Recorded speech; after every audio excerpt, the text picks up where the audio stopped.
Galera, tudo bem com vocês? Hoje, nessa aula, nós iremos aprender um pouquinho sobre soluções aquosas. Então, no capítulo 2, nós vamos entender um pouquinho melhor como que compõe, quais são as características de algumas soluções aquosas.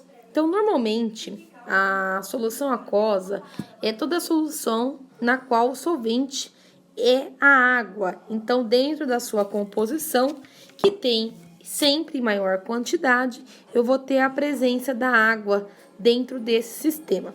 Então, para iniciar a apostila aqui, iniciar o nosso capítulo, a apostila trouxe algumas observações do nosso dia a dia, do nosso cotidiano, que tem aí a presença de água, né? Então, 70% da superfície da Terra ela é coberta por água. Dentro do nosso organismo, nós temos aí de 70% a 75% também de água.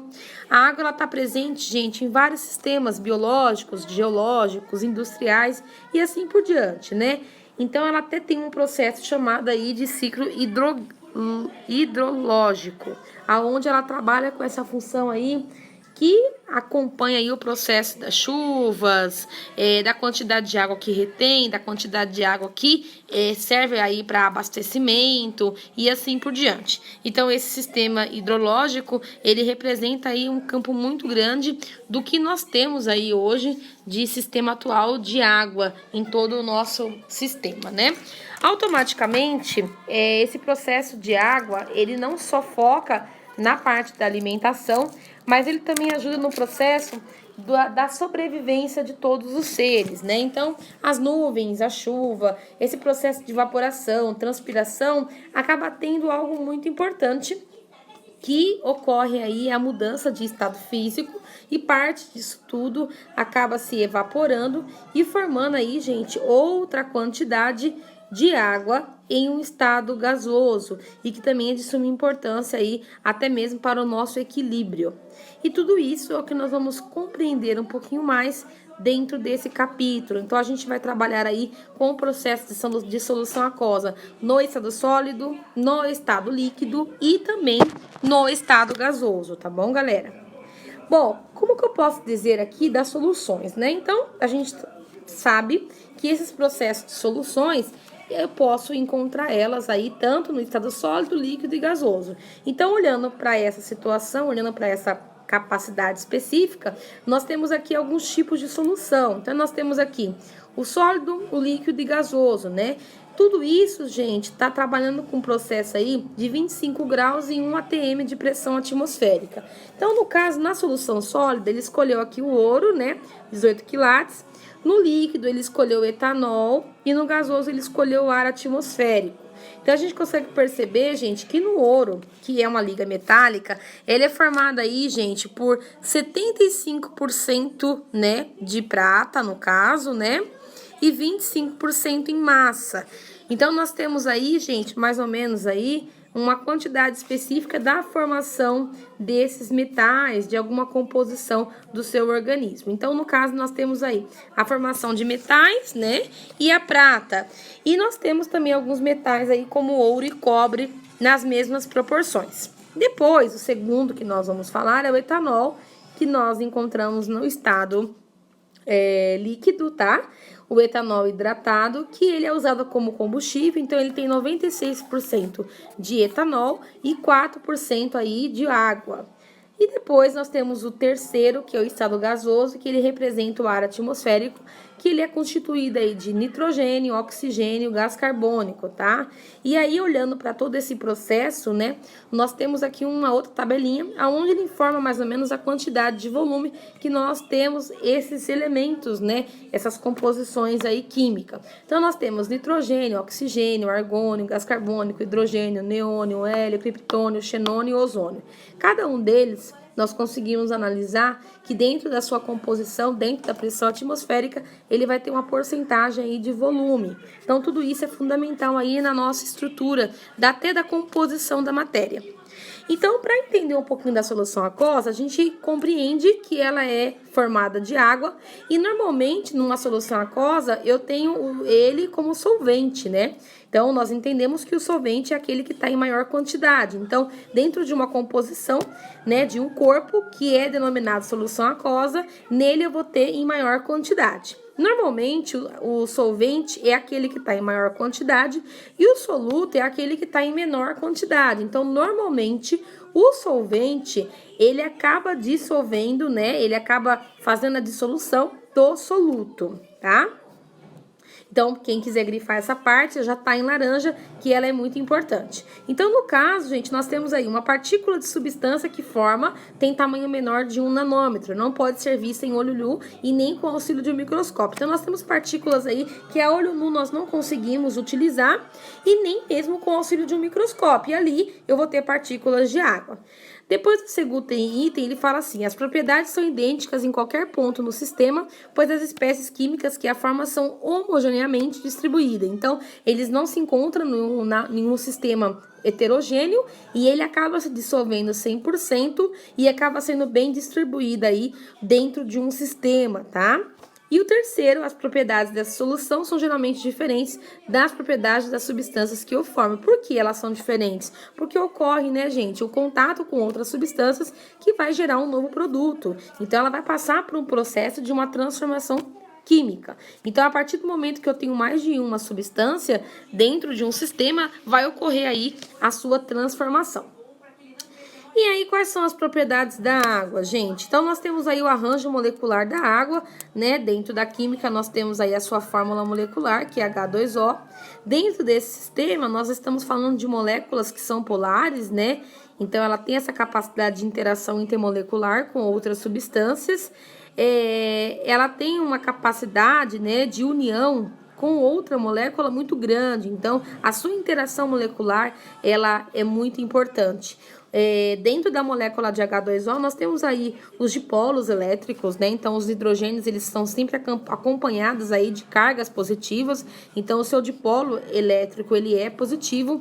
E o oxigênio faz essa interação, né, da partícula tendo aí o dipolo negativo. Então, eu tenho uma interação muito forte entre o hidrogênio e o oxigênio, tá? Então, tudo isso faz com que a minha substância, ela seja esse processo eletronegativo. Então, ela tem essa capacidade de atração, né? De capacidade de se envolver com outras moléculas. E a água, ela também tem algumas especialidades, né? Como, por exemplo, a coesão e adesão, que faz parte aí da sua estrutura, da sua composição. Então, quando as forças de coesão são mais intensas que a adesão, as moléculas de água, por exemplo, interagem mais fortemente entre si. A água tende a se organizar nas formas de gota. Então, no caso aqui, quando eu tenho uma interação de coesão maior do que a adesão, eu vou ter essas partículas, né, em gota, que vai ser bem visível, né? Nós conseguimos compreender. No entanto, quando a intensidade da força de adesão supera as de coesão, as moléculas de água interagem mais fortemente com as moléculas da superfície e, nesse caso, a água tende a formar um filme sobre a superfície. Então, normalmente, gotas você consegue ver com maior índice, né, de facilidade, mas existem algumas capacidades da água de formar tipo uma película, né, aonde ela consegue ficar durante um certo tempo bem resistente sobre uma determinada superfície, tá bom? Então, nós temos aí a coesão e adesão. E tudo isso, gente, é permitido por conta mesmo do processo eletronegatividade que tem dentro da minha partícula, então o processo eletronegativo. E a água também, ela tem um processo de saturação e solubilidade, então ela consegue, né, dependendo do seu meio, ter esse processo de solubilidade por conta das suas ligações, tá? Então, nesse caso, dependendo da outra substância que ela vai interagir, ela vai ter essa capacidade de ter uma ligação, né? De ter um processo aí de interação que permite que elas sejam miscíveis, né? Uma a outra. Então, as substâncias têm finalidade pela água, ou seja, se dissolve nela com facilidade. Então, quando eu tenho um sistema onde eu tenho uma capacidade de dar água, né, se dissolver em outra substância, ou uma substância se dissolver na água, é chamada de substâncias hidrofílicas. Então, ela tem essa capacidade, né, essa afinidade eletronegativa de ter esse sistema de adoção, né? Então, automaticamente ela se liga, ela se interage e tem um processo aí de dissolver uma na outra. Agora, quando as substâncias não se dissolvem, né? Elas são pouco solúveis. Então, qualquer outra coisa que eu coloco junto da água, ela não se interage, ela não se dissolve, tem a separação, como por exemplo água e óleo, é chamado de substâncias hidrofóbicas, tá? E automaticamente, de acordo com a sua solubilidade, nós chamamos esses sistemas, né, de solução saturada. Então, quando eu consigo que algo, qualquer componente ou substância se dissolva na água, então nós temos aí uma solução saturada. Então, ele consegue fazer com que o meu soluto se dissolva no meu solvente. Então, nós chamamos isso de solução saturada. Agora, quando o meu soluto ele não consegue se dissolver no meu solvente, aí nós chamamos de solução insaturada. Tá bom, galera? E aí nós temos uma outra tabelinha de solubilidade de alguns componentes aí a 25 graus Celsius e um atm que possui algumas interações moleculares com a água, né? Então, nós temos a sacarose, o sódio, o bicarbonato de sódio, carbonato de cálcio, que ele é insolúvel em água, sulfato de cobre 2, sulfato de cálcio. Então, nós temos aqui o valor, né, de solubilidade. Então, nem sempre ele vai se dissolver 100%. Então, para cada material, para cada substância, ou ela vai ser solúvel, parcial, ou solúvel total, ou insolúvel, tá? E aí, quando eu não consigo com que o meu soluto se dissolva aí no meu solvente, é chamado de solução insaturada. Então, não tem essa interação molecular com elas. E dentro da minha saturação, então, quando eu tenho um corpo que se dissolve, né, o meu soluto, ele conseguiu se dissolver, então eu vou ter a troca gasosa, né? Então, normalmente, há uma interação molecular muito forte, aonde ele vai acabar se dissolvendo. Normalmente, na presença de temperatura, né, normalmente ocorre aí essas trocas, essas perdas, né, para a atmosfera. Então, é quando nós chamamos de trocas gasosas, tá? E automaticamente vai diminuindo ou vai aumentando o número da minha massa em função da temperatura. E com isso vai fazendo com que o processo gasoso tende a aumentar ou também a diminuir. Aqui na tabelinha nós temos uma variação de quantidade de água sobre uma determinada temperatura, aonde a minha massa ela tende a aumentar. Então, de acordo com essa troca, né, do calor, né, da minha temperatura presente na minha massa, ele tem um processo de troca gasosa muito grande, aonde vai ter o processo de liberação de energia. Então, numa temperatura de menos 30 graus, por exemplo, nós temos uma massa na água de 0,34. E aí pode ser observado na tabela que, de acordo com que vai se tornando positivo, né, a temperatura, vai aumentando aí o número da massa da água. Então, automaticamente, quando essa interação vai ficando mais forte, né, os seus dipólos vão chegando num equilíbrio, eu vou tendo o aumento da minha massa de água no estado gasoso. Então, isso é muito importante. Em algumas situações, gente, o ar pode conter mais umidade dissolvida do que se poderia prever pelo seu ponto de orvalho. Então, quando a gente fala do ponto de orvalho, é quando eu consigo fazer com que o soluto se dissolva totalmente no solvente. E aí eu tenho uma solução saturada, mas pode acontecer dele se dissolver muito, além do normal. E aí nós chamamos esse procedimento de solução supersaturada. É quando ocorre ali, gente, um equilíbrio além do normal, além do padrão. Tá bom? E aí nós temos o processo aí aonde dá para calcular esse processo de pressão atmosférica do ar, que hoje nós chamamos aí de umidade relativa do ar, né? E ela é a relação da quantidade de ar presente, né, na atmosfera e a quantidade de umidade que satura o ar. Então, da mesma forma que eu tenho esse estado gasoso de ar, eu também tenho o vapor, né? Esse processo de vaporização, aonde ele ajuda ou não a trazer um ar aí específico para a nossa sobrevivência, né? Então, de acordo com a presença de temperatura, de poluentes e assim por diante, eu posso ter aí uma umidade relativa menor ou maior. E tudo isso vai acabar influenciando na sensação térmica, né? E também pode ser algo que vai prejudicar na pressão atmosférica e também na intensidade dos ventos. Então, de acordo com a minha umidade relativa do ar, eu posso ter aí um aumento ou a diminuição aí no processo atmosférico, tá? E tudo isso, gente, é a relação entre a quantidade de ar e também o processo de temperatura. Então, de acordo com o excesso de temperatura, é normal que o ar ele fique mais pesado, né? Então, diminua esse processo aí de umidade relativa. Agora, a partir do momento que eu tenho uma temperatura mais equilibrada, a minha umidade relativa do ar, ela tende a ficar maior, né? Então, ela traz aí um maior índice de benefícios. E normalmente para calcular, né, a umidade relativa do ar é usado um padrão, né? Então nós temos aí o valor constante da umidade relativa do ar. Normalmente esse valor ele está sempre ligado a 100%, porque é o valor total do meu recipiente, do meu sistema. E naquele determinado dia eu tenho qual é o valor de porcentagem que eu preciso saber para ter um valor específico da minha umidade relativa do ar. Então, através da regra de 3, eu consigo descobrir qual é o valor específico para aquele lugar, de acordo aí com as trocas gasosas que ocorrem dentro da minha superfície terrestre, tá bom? Na página 9, nós temos aí um gráfico onde ele mostra, né, as substâncias que estão sendo liberadas para a atmosfera de acordo com a temperatura. Então, aumentou os meus sistemas gasosos, então aumentou o meu soluto, automaticamente aumenta a minha temperatura. E com isso, eu vou ter um processo menos solúvel dentro da pressão atmosférica. Então, de acordo com esse aumento, né, do meu soluto, automaticamente eu entendo que aumentou o soluto, ele não se dissolveu no solvente, quer dizer que eu vou ter aí um processo de insaturação.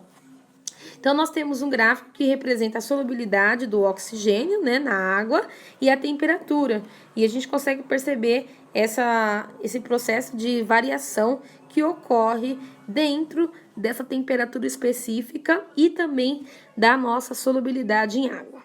Então, a partir do momento que eu consigo fazer que o soluto, né, que são as moléculas que estão dispersas no ar, se façam a interação com a água, então eu tenho um processo de saturação, né? Agora, a partir do momento que eu não consigo fazer com que aquele soluto se dissolva na água, aí eu tenho aí grandes riscos à saúde humana, entre outros, né? E automaticamente, ele vai trazer inúmeros desafios, né? Principalmente para as grandes cidades, porque automaticamente essa atração magnética, né? A gente até pode falar que é uma atração magnética, a partir do momento que a minha pressão atmosférica ela possui muitos poluentes, e esses poluentes não conseguem ser liberados aí através da minha troca gasosa, então eu vou ter um processo apolar, né? Então, nesse caso, eu vou precisar, né, que haja o equilíbrio, né, dentro da minha pressão atmosférica, para que ele possa, de em pouco, vai se interagindo e vai criando aí um processo polar. E automaticamente, esse tempo que demora, ele vai trazer danos aí para toda a população, inclusive para todos os seres vivos. Nesse caso, gente, quando nós falamos da solubilidade, né? Então, o soluto, ele tem que se solubilizar no solvente, que é a água, para que haja aí um processo de umidade relativa muito menor. Eu vou ter aí o processo da pressão. Então, de acordo com que vai aumentando o meu sistema, né? Por um gás ou também por um líquido, quanto maior a pressão sobre o sistema, maior a quantidade de moléculas de gás solubilizada no líquido. Então, a partir do momento que eu tenho um aumento de quantidade de molécula nesse sistema, automaticamente aumenta aí o meu processo de solubilidade. Então, hoje, o mais perigoso, né? Porque praticamente tudo ele é feito e elaborado através da destilação fracionada do petróleo. Então, hoje nós temos um grande vilão na história, que é o dióxido de carbono. Então, dependendo da sua temperatura e da sua pressão, ele vai trazer aí grandes riscos à saúde, porque praticamente tudo é elaborado através desse material, desse sistema de petróleo. Então, automaticamente, eu tenho aqui no outro gráfico a pressão, né? A gente consegue perceber, de acordo com que vai aumentando a pressão, também aumenta aí o processo da solubilidade. Então, é algo que anda em conjunto. E isso olhando numa pressão atmosférica aí de 20 graus Celsius, tá bom? Então, resumindo o que nós falamos aí nesse conteúdo. De acordo com que vai aumentando, né, o processo de soluto, então ele não tem tanta interação com o solvente, então eu não vou ter aí o processo de se dissolver na água, né? Porque no caso, as soluções aquosas é a presença da água em maior quantidade, aonde outras substâncias que estão submersas aí na nossa atmosfera, ele em contato com essa superfície que está em maior quantidade, vai ter o processo aí da solubilidade. Só que dependendo, se eu tiver muitos poluentes, muitas substâncias químicas na atmosfera, então o solvente ele não vai ser capaz de dissolver todo o meu produto, todo o meu soluto. Então, nesse caso, eu vou ter uma solução aí insaturada, que vai trazer grandes danos ao meio ambiente. Agora, a partir do momento que tem a diminuição de poluentes, que o meu soluto ele consegue ser dissolvido no meu solvente, então nesse caso tem uma solução saturada, eu consigo ter essa troca gasosa. Então a gente consegue perceber que um dos materiais hoje que traz, né, muito dano ao meio ambiente e que está relacionado aí à pressão atmosférica é o dióxido de carbono, que ele automaticamente, uma das suas funções, né, e da sua distribuição na atmosfera, ela vem aí do petróleo. Praticamente tudo que nós usamos no nosso dia a dia é a sua obtenção, o seu processo de origem vem como fonte principal o petróleo e acaba gerando aí muitos poluentes. Então, em grandes cidades, como por exemplo São Paulo, o número de soluto na atmosfera é muito maior do que o solvente. Então, dentro da solução aquosa, fica praticamente impossível você conseguir fazer com que o soluto se dissolva 100% no solvente. Então, essa troca gasosa acaba sendo interrompida. Tá bom, galera? Espero que vocês tenham entendido. Qualquer dúvida, nós estaremos presentes aí na nossa próxima videoconferência, tá bom? Tchau, galera!